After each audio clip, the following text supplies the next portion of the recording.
Welcome to Jesus Changes Everything, a daily podcast dedicated to providing a fresh look at the ancient and glorious truth that Jesus not only reigns, but is busy about the business of bringing all things under subjection, that celebrates the wonder and the glory that he has been given all authority in heaven and on earth.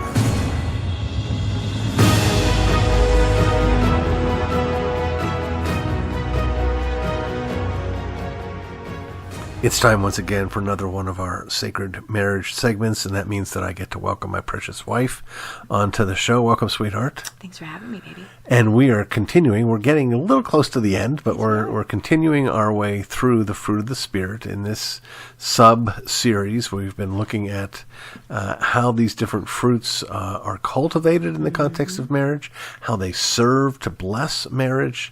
And today we come to gentleness. Last time together we talked about faithfulness. Now we're talking about gentleness. And I would love to hear how you understand the meaning of this term gentleness. Gentleness means I have the ability to destroy you, and I choose not to. Okay. Now, I agree. But I want to maybe narrow it down a little bit more. Okay. Because what people might hear, I don't think they should, but what people might hear is sort of the words of Pilate. Remember when Pilate's like, why aren't you answering any of this? Right. And Jesus doesn't. And then he says, don't you know right, I have the power to destroy you? So it's not but gentleness is refraining from it. It is refraining from it. I know I can topple you, yes, but I am going to use self-restraint and be a barrier and safety and comfort to you. Yeah, and in Pilate's case, it's I'm not killing you right now, but I will. But I can, right. And I just want you to know that that's there. But that is what gentleness is. Yes, it's strength under control. Yes, strength under control, absolutely, right. And I think it's vitally important. It goes back to what we talked about last time. To me, at least in one way. It is that exposure, and which goes back to the garden, naked and unashamed. That to be naked is like exposure of yourself, exposure of your flaws, and that's what gives the spouse the power. You know me, and in their meanness. Yeah, and you know how over the years I've had more than my fair share of critics. Many of them sort of hounding me across the internet, and it's very clear that they hate me, and that's okay. It's not a problem. But if you don't like me, that's a problem. Right. So I'm in a position. Yeah, of course, and vice versa. We're both a husband and wife are both in a position of vulnerability. Is just that's what it means to be naked. Yeah. And so we're supposed to be naked and unashamed. And so each party in the marriage has that power that calls for the restraint that is gentleness. So it's not like, some powerful, influential, politically connected guy marries some Cinderella type girl, and he's got all the power and she doesn't, and he's nice to her. It is an equal thing, or at least it should be an equal thing, in the sense that the real power, sorry to say this, but the real power is the power of rejection. And that both parties have this. And so it may be, if you're thinking in one sense of that rejection or that power, you may miss that you're failing it on the other side. So that, let's say I am that guy that's powerful and well-connected, and I don't go around threatening my Cinderella wife with cutting her off or something, right. But I do mock her weaknesses. I'm failing. Yeah. Or the same way with the husband, or the wife might think, well, hey, she could easily just as well be in the position of the guy, and she could be powerful and well-connected, and the guy could be not so. But even if she's not, she may think, hey, I'm not trying to, I could tear down his empire, but I'm not. Boss babe tearing down the empire. And I could tear down his empire, but I'm just going to tear him down. that's still... It's crafty. Yeah, and it's still a failure of gentleness. Yes, it is. So it's sort of like the guy who excuses himself that, hey, I'm not a terrible person. I may have robbed this bank and that bank and that bank, but over there's 7 more banks I didn't rob. Mm-hmm. So see how good I am? Yes. I spared those 7. Yes. So, showing gentleness in one way isn't proof that you have mastered gentleness. Yeah. Yeah. Well, let me ask this question. Would you agree that a lot of what gentleness is something that should be something that children sort of pick up subconsciously by watching their mom and dad? If it's not there, then it's a good chance it may go to the next generation. Not that they don't have a responsibility, but it just seems to me that... Well, let me just say this. When our grandchildren, let's just little sweet Addison, when she sees that, she wants to come over and love. Yes. She wants to come over and touch. And when she sees that, she also wants to reenact that. Yes. And so when she does something that might be more of a reprimand, and she'll put her head down in shame, yes. And so we don't want her to feel shame, but we do want her to feel conviction. Yep. We don't hit our little sissy. We don't, right. So hopefully all of the children in our lives have seen gentleness, and they've also seen humanness, and they've seen God and repentance. Us. And but seeing God changes. Yes. I mean, you can repent all the day long if you don't change. Right. I think rightly understood, it involves change. Yeah. And it should involve change. Yes. It requires change. Yes. So, but absolutely. Well, as you were talking about Addison, it made me think about our boys. And, when I see them opening your car door, my perspective is multifaceted. One, it makes me feel good that they're watching me and following me. 2, it makes me feel good that one of the ways they're watching me and following me is treating you with honor.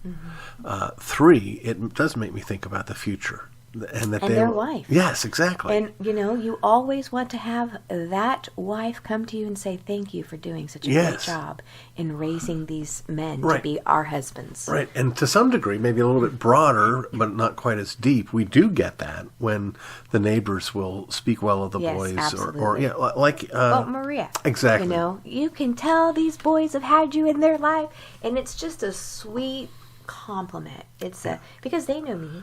And they met the boys years ago, and they see the boys now maturing. Yeah. And it's a beautiful thing. Well, think about this, dear. And that's a form of gentleness, even on their part. Yeah, expressing the responsibility of caring for others without being asked. Well, that's where I was going to it, because what I was going to say is, to sort of peek around the corner for our listeners, this winter is really the first time the boys have had opportunity to sort of earn some money. Yeah. They've been shoveling some snow for people and carrying and lifting heavy things for Marie, not Maria. For Marie, we got both of them just a couple houses down. Beautiful women.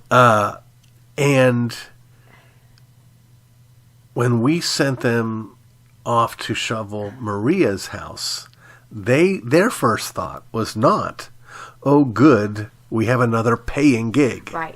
Their thought was, well, we'll go serve this older woman whose husband at the time just passed away, but at the time wasn't. He was still. He was, but he was in a old folks' home and had COVID and all sorts of hardships that she went through, and they're going and ministering to her, and even again other neighbors. That is her next door neighbors. Yeah. It was almost like a race. Yeah. The snow falls. Who's going to get there first to do her driveway? Isn't that beautiful? It's incredibly beautiful. It's so beautiful. But going back to the kids with her, even them, her trying to pay them, and they're like, no ma'am, saying, no ma'am, we're here to do this, and seeing that, and that's what you want in our own selves. Part of that service is gentleness. Yes, it's looking for your needs and overlooking my own selfish desires, even maybe. Well, and it can be connected to that love that covers a multitude of sins. That is, a gentle spirit isn't a hypercritical spirit.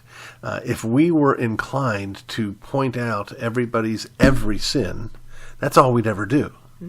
And so there's a gentleness that's, I mean, I'm not saying that there aren't times when you have to confront. You do. But sometimes we can reach that place faster than we should, and we can just, and gentleness just says, you know what? Love rules. Yes, and I'm okay. And I don't need a pound of flesh. And that I just want to say, Dare, like that is a disciplined behavior. It's a disciplined mindset. Because the first intention that we usually have is to think ill of the other person. Right. So when we tell our minds, I am developing a meek and quiet spirit. I am going to have the fruit of the Spirit. I'm going to incorporate gentleness. God says I have that in me already. Yes, by the Spirit. I don't have an excuse. Right. He's in me operating. So, Lord, help me get out of the way. Yes. Oh, Yeah, boy. absolutely. Well said. Excellent. And that goes, as we're saying, to relationships even outside the marriage. But how much more important, again, giving the level of vulnerability both sides have, how much more important is that in the context of marriage? It's not a small thing. That's what I'm trying to say. It's not a small thing at all. It's really vital, I think, to the well-being. Have you ever had couples like this? I've known a couple, very close couples, where every other sentence is snarky and bitey. The level doesn't get way up loud, and they're not throwing things. It's just little dig, little dig, little dig, little dig back. Again, maybe painted in some level of humor. And I remember the first time I ever saw that and thought, that must be miserable. I can't believe that anybody would go through that. It's just, like I say, it's miserable. Yeah. So I want to encourage people. You should have given the gift of gentleness. Like, wrap it up. Yeah. And say, here you go. Yeah. This will help your marriage. Merry Christmas. Yeah. To all of us. That's right. Yes. Because when someone it's the gift that keeps on giving. And let's just talk about that. In that setting, when you are insulting or harming or digging, the whole audience gets affected by that. So you need to think about the listeners and those that are around when you're doing that and how they're impacted. And that is a harmful wedge that can come between how someone sees you. Mm-hmm. Yeah. We know people who exhibit a hypercritical spirit, and it's not welcoming. Yeah, they're not welcome. Out you go. Well, sweetheart, this is one of those fruits. Whenever you teach on the fruit of the Spirit and you get to gentleness or meekness, you're required by law to spend a few seconds to say that it's not the same thing as weakness. So that everybody remembers. And it's true, absolutely. But I do want to say this, that as a general rule, there is some level of cultural expectation for men to be more combative and women to be more gentle. Mm-hmm. And one of the dangers for men is to think of their wives' gentleness as a flaw or a weakness. Mm. And of course, we both do this, don't we? Men and women both, whenever there's a difference in propensities, and again, I'm not trying to say there's no non-gentle woman and no gentle man. Right. But in general, those are the propensities. And when those happen, right alongside is the propensity to say, the way I as a man do things is the right way, and so I've got to help my wife become more like me. Right. Or for the wife to say the same thing about her husband. There's a sense in which, and maybe this is where we should close, gentleness without being unduly passive and forgetting our respective calls to encourage one another unto righteousness. Gentleness says, you know what?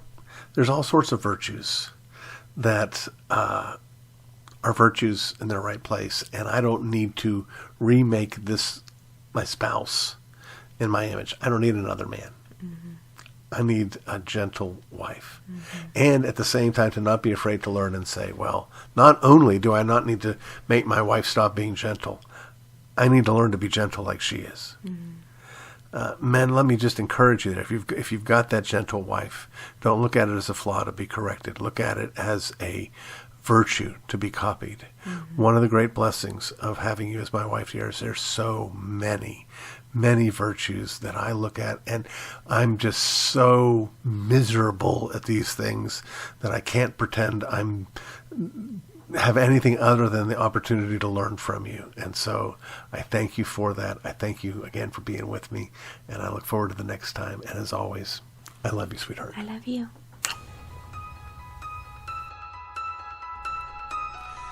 You've been listening to the Jesus Changes Everything podcast, a production of Dunamis Fellowship, the teaching outreach of Dr. R.C. Sproul Jr. If you've enjoyed this podcast, we encourage you to subscribe, which you can do at all the usual outlets, to tell your friends, and to spread the word.